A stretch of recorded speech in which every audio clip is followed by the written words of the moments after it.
Hello all, welcome back to another new video of learn with Bhavana. अभी हमारा last question होगा MSO 004 का, जहाँ पे क्वेश्चन ने पूछा हुआ है कि हमें गांधी और नेहरू के व्यूज़ कंपेयर करने और कंट्रास्ट करने हैं ऑन इंडस्ट्रियलाइजेशन।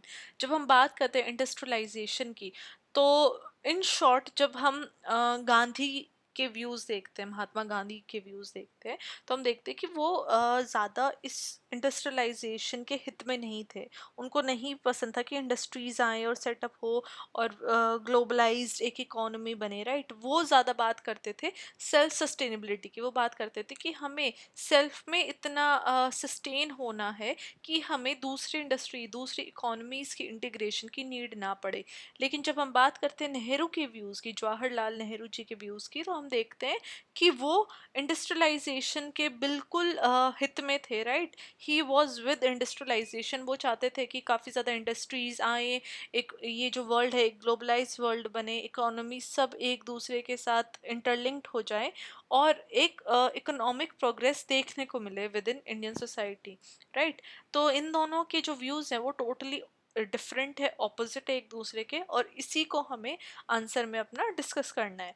तो फर्स्ट जो हमारा पैराग्राफ रहेगा आंसर का, वो हमेशा रहेगा इंट्रोडक्शन, राइट। इंट्रोडक्शन में आप यही बताओगे कि जब हम देखते हैं debate between Mahatma Gandhi and Jawaharlal Nehru, जो उन्होंने इंडस्ट्रियलाइजेशन के बेसिस पे की है, तो हम दो डिफरेंट विजन्स देखते हैं इंडिया की सोशो इकोनॉमिक डेवलपमेंट के केस में। जहाँ पे गांधी जी का जो पर्सपेक्टिव था वो था सेल्फ रिलायंस के ऊपर, विलेज सेंट्रिक ग्रोथ, मतलब कि खुद के अंदर संपूर्ण होना, राइट। और विलेजेस के को सेंटर में रख के उनकी ग्रोथ करना।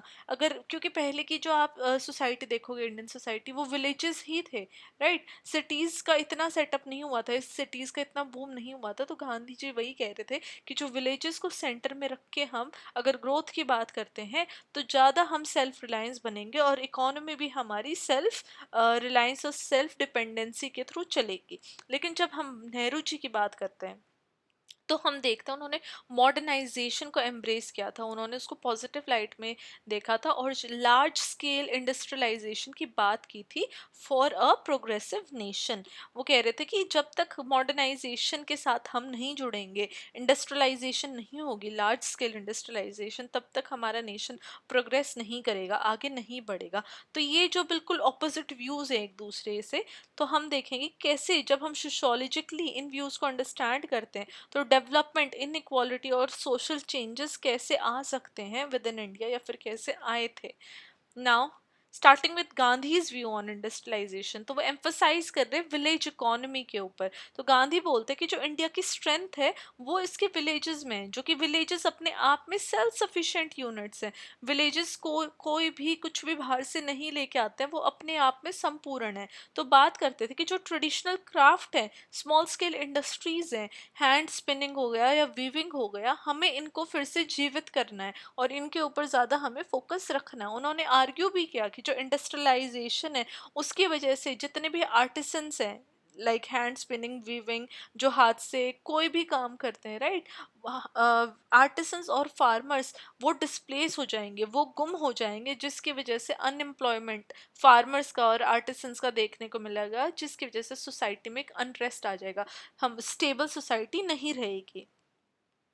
अब गांधी आर्ग्यू कर रहे हैं, क्रिटिक कर रहे हैं लार्ज स्केल इंडस्ट्री को। गांधी व्यू कर रहे हैं लार्ज स्केल इंडस्ट्रीज को एज एक्सप्लॉयटेटिव, कि वो एक्सप्लॉयटेशन लेके आ रहे हैं, क्योंकि एक तो इनइक्वालिटी आ रहा है उसकी वजह से, जहाँ पे जो कैपिटलिस्ट हैं वो लो वेजेस लेबरर्स को एक तो वेजेस लो दे रहे हैं, देन उनको एक्सप्लॉयट कर रहे हैं, उनसे बहुत ज़्यादा काम करवा रहे हैं, लेकिन उसके अकॉर्डिंग उनको पैसे दे नहीं रहे हैं, राइट। तो एक्सप्लॉयटेशन और इनइक्वालिटी, इनइक्वालिटी किस किस केस में, रूरल अर्बन केस में, कैपिटलिस्ट और लेबर के केस में, राइट। जो ये कंडीशन है लेबर की और कैपिटलिस्ट की, जो ये इन दोनों की जो जॉब्स हैं उनके केस में, और एनवायरनमेंट भी इससे कहीं ना कहीं डिग्रेड हो रहा है, अफेक्ट हो रहा है। तो ये जो गांधी के व्यू थे लार्ज स्केल इंडस्ट्रीज के बेसिस के ऊपर, वो नेगेटिव थे। उन्होंने कंसंट्रेशन ऑफ वेल्थ को भी अपोज किया था। उन्होंने बोला था कि जो बहुत ज़्यादा रिच हैं, राइट, जो एलीट हैं, उनके पास इतनी ज़्यादा वेल्थ नहीं होनी चाहिए, वेल्थ इक्वली डिस्ट्रीब्यूट डिस्ट्रीब्यूटेड होनी चाहिए, राइट। और उन्होंने बोला था कि जो ये गैप हो रहा है, रिच आर गेटिंग रिचर, क्योंकि जो वेल्थ है वो कुछ ही लोगों के हाथ में, और जो पुअर है उनके पास कुछ भी नहीं है। तो जो ये गैप है ये नहीं होना चाहिए। अगर ये गैप होगा और ये गैप आगे आगे बढ़ जाएगा तो इसकी वजह से एक्सप्लॉयटेशन और भी ज़्यादा बढ़ जाएगी, राइट। तो ये गांधी जी का व्यू था लार्ज स्केल इंडस्ट्रीज के ऊपर, वो इसको बिल्कुल भी सपोर्ट नहीं करते थे। थर्ड आ जाता है मोरल एंड एथिकल कंसर्न्स। जब हम बात करते हैं गांधी के व्यूज़ की, तो वो बोल रहे हैं कि इंडस्ट्रियलाइजेशन से लोग एलियनेट हो रहे हैं अपने वर्क से, और उनके अंदर मटीरियलिज्म आ रहा है। अगर आपने मेरी पहले वाली वीडियो देखी है जो मैंने ह्यूमनाइजेशन के ऊपर की थी, राइट, तो मैंने उसमें बताया था कि कैसे इंडस्ट्रीज के अंदर क्या होता है, वर्क डिवाइड हो जाता है ना। कि आप इंडस्ट्री के अंदर बेल्ट्स होती हैं वर्किंग, जहाँ पे प्रोडक्ट्स आते हैं और जो लेबर है वो काम करता रहता है, तो उससे इंटरेक्शन नहीं हो रहा है लेबर का। अब उस फैक्ट्री के अंदर अपने बाजू वाले इंसान से भी उसका इंटरेक्शन नहीं हो रहा है, और जो उसका काम है वो इतना इंडिविजुअल काम है, वो बात करेगा तो काम का लॉस हो जाएगा। तो गांधी वही बोल रहे हैं कि इंडस्ट्रियलाइजेशन की वजह से लोग एलियनेट हो जाएंगे सोसाइटी से, और अपने काम से भी एलियनेट हो रहे हैं, बिकॉज उसको यही नहीं पता कि वो कौन सा हिस्सा बना रहा है। तो उसको अपने काम का भी स्टार्ट टू एंड प्रोसेस पता ही नहीं है, सिर्फ उसको छोटा सा पार्ट पता अपने काम का, और वो उसी में व्यस्त है। और इसकी वजह से जब इंडस्ट्रीज आएंगी तो चीज़ें बल्क में बनेंगी तो उनका रेट कम चला जाएगा, राइट।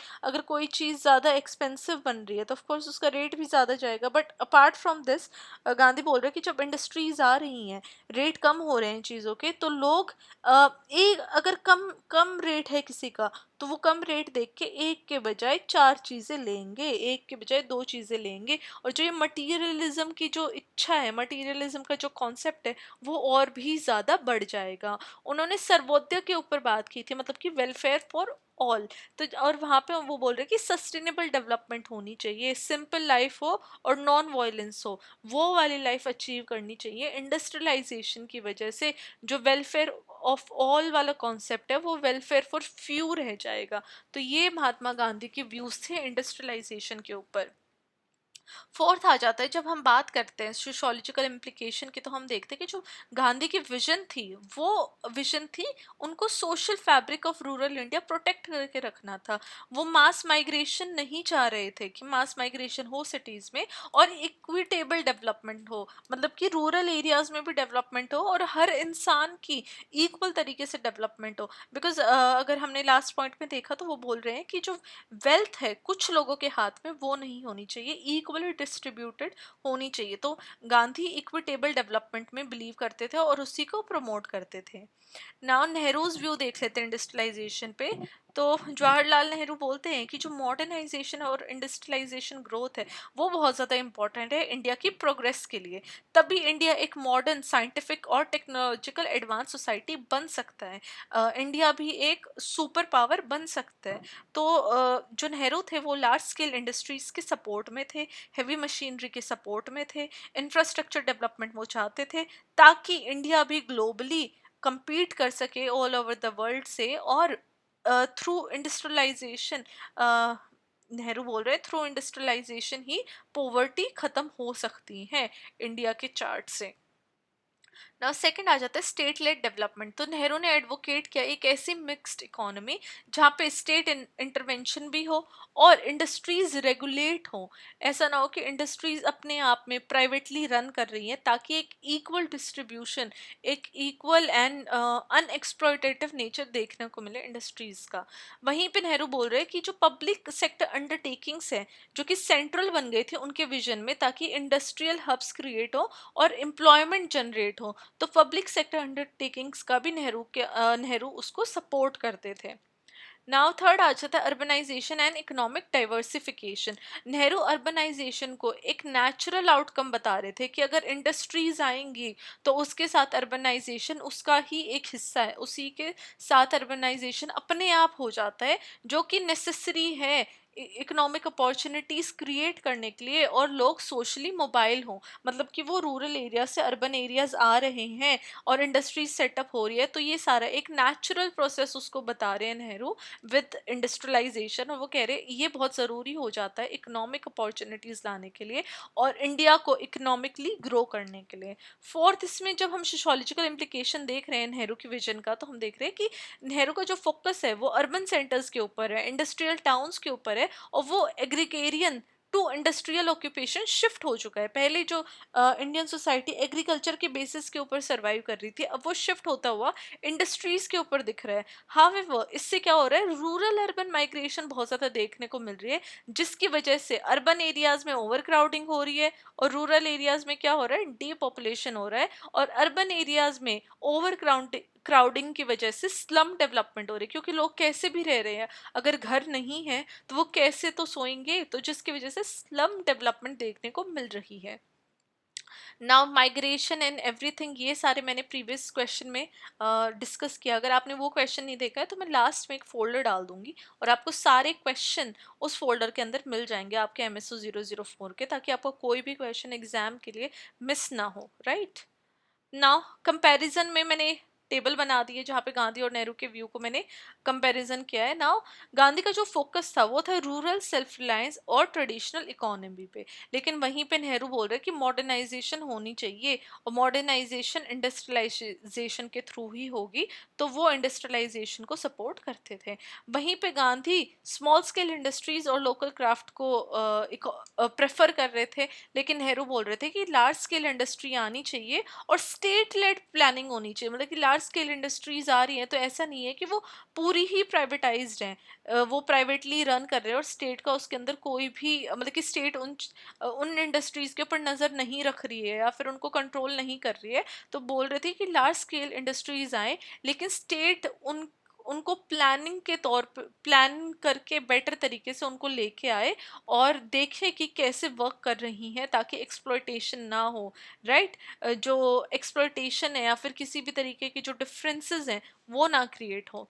नाउ गांधी की जो व्यूज थे टेक्नोलॉजी के ऊपर, वो बोल रहे थे कि मिनिमल टेक्नोलॉजी आ रही है तो उससे गांधी को कोई प्रॉब्लम नहीं थी और अप्रोप्रिएट टूल्स आए। वो मतलब कि लार्ज स्केल इंडस्ट्रीज की बात नहीं कर रहे हैं, तो आप इससे अंदाज़ा लगा ही सकते हो कि वो मिनिमल टूल्स की बात करते थे, कि जो मिनिमल जितने नेसेसरी टूल्स है वो आए। लेकिन वहीं पे नेहरू का जब हम व्यू देखते हैं तो वो पॉजिटिव थे टेक्नोलॉजी के मामले में, वो मॉडर्न साइंस और टेक्नोलॉजी को सपोर्ट करते थे।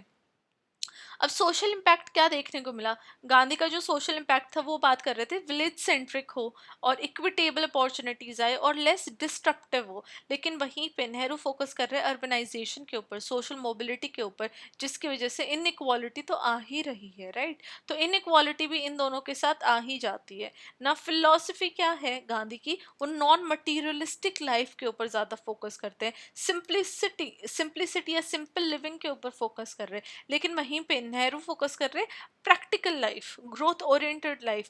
जैसे और कंट्रीज ग्रो कर रही हैं वैसे ही इंडिया ग्रो करनी चाहिए। तो ये नेहरू की जो फिलॉसफी है लाइफ को लेके, वो थी जैसे दूसरे वर्ल्ड चल रहे हैं ऑल अराउंड द वर्ल्ड, वैसे ही इंडिया को भी चलना चाहिए, अदरवाइज इंडिया पीछे रह जाएगा।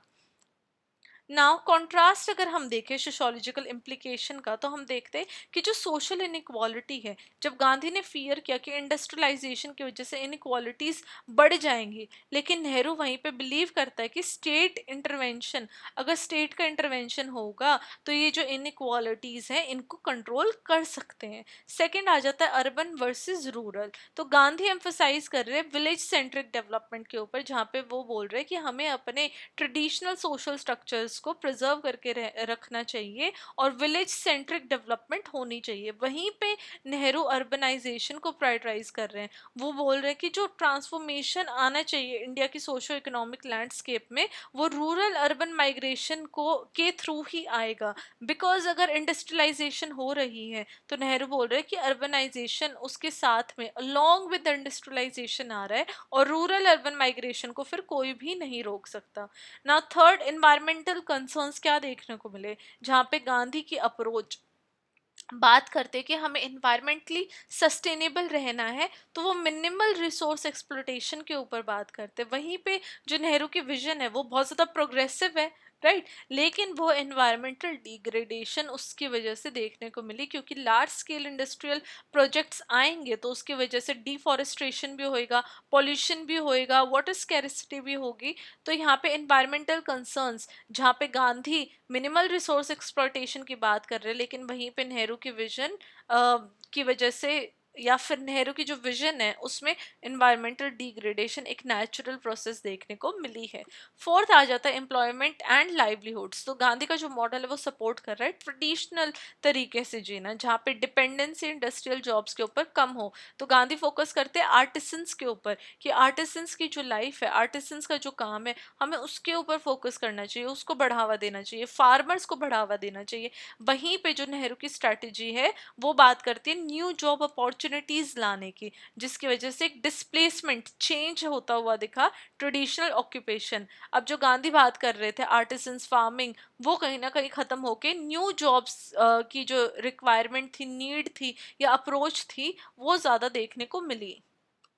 अब ये लास्ट में हमारा कंक्लूजन आ जाएगा। कंक्लूजन में मैंने मेंशन किया कि कैसे गांधी एंड नेहरू दो डिफरेंट आइडियोलॉजीज लेके आ रहे थे वो जब इंडिया के डेवलपमेंट के बारे में बात कर रहे थे, राइट। गांधी बात कर रहा था कि एक हार्मोनियस सोसाइटी हो जहाँ पे एथिकल एंड सस्टेनेबल प्रैक्टिसेस आए, लेकिन वहीं पे नेहरू बात कर रहा था कि मॉडर्न एज में इंडस्ट्रियलाइजेशन और टेक्नोलॉजी की बहुत ज़्यादा ज़रूरत है ताकि इंडिया आगे बढ़ सके। सोशोलॉजिकली जब हम दोनों के व्यूज़ को देखते हैं तो हम दोनों के व्यूज में चैलेंजेस भी देखते हैं। चैलेंजेस कैसे, कि कैसे हम ट्रेडिशन को मॉडर्नाइजेशन के साथ बैलेंस कर सकते हैं, और जो उनकी लेगेसीज हैं हम उनको कंटिन्यू कर सकते हैं ताकि डेवलपमेंट भी हो with in the contemporary India. अब एक बैलेंस्ड अप्रोच लाने की ज़रूरत है, जहाँ पे जो गांधी बात करते हैं सस्टेनेबिलिटी की, एनवायरमेंटल सस्टेनेबिलिटी की, वो भी कैसे ना कैसे उनका जो व्यू है वो भी प्रोटेक्ट हो जाए। साथ में नेहरू का जो प्रोग्रेसिविज्म है जिससे इंडिया आगे बढ़ेगा, ग्लोबलाइज्ड इकोनॉमी में compete कर पाएगा, हमें उसको भी लेके चलना पड़ेगा। तो इसलिए एक इक्विटेबल और इंक्लूसिव ग्रोथ की, या फिर एक इंक्लूसिव अप्रोच की, बैलेंस्ड अप्रोच की नीड है, ताकि दोनों के व्यूज को बैलेंस में लेके आगे चला जा सके, राइट। तो ये हमारा आंसर था। हमने देखा कि कैसे गांधी या नेहरू के दोनों के व्यूज बहुत ज़्यादा अलग थे इंडियन डेवलपमेंट को लेके, इंडस्ट्रियलाइजेशन को लेके। एंड आई होप आप लोगों को ये आंसर समझ में आया होगा। वेरी इजी क्वेश्चन, अगर आता है तो ज़रूर अटेम्प्ट करिएगा। हेडिंग सब हेडिंग बस आपको वो याद रखनी है, दोनों का क्या कहना था, क्या मानना था, वो आपको याद रखना है। Otherwise this answer is very easy. आप इसको इजीली अगर क्वेश्चन एग्जाम में आएगा तो अटेम्प्ट जरूर करना, राइट। तो ये था हमारा answer, last question of MSO 004। I hope आप लोगों को आंसर समझ में आया होगा। हाँ, काफ़ी सारे मुझे क्वेश्चन आ रहे हैं कि हमें कितने पेजेस लिखने हैं आंसर के, या फिर कैसे हमें हाईलाइट करना है। तो आप इंपॉर्टेंट टिप्स वाली वीडियो ज़रूर देखिएगा। मैं इस वीडियो की स्टार्टिंग में वो ऊपर लिंक पर डाल दूंगी। अगर आप कमेंट करेंगे तो मैं आपको कमेंट में भी लिंक प्रोवाइड कर दूंगी। बट हाँ, वो वीडियो देखे बिना प्लीज़ आप एग्ज़ाम मत देना। अगर आप वो वीडियो देखेंगे देन डेफिनेटली आप और बेटर स्कोर कर पाएंगे। Now I will see you very very soon with next videos, जो भी आप डिमांड करेंगे, जो आपकी रिक्वायरमेंट्स हैं with that. But until then, study well, study hard, and all the very best for your exam.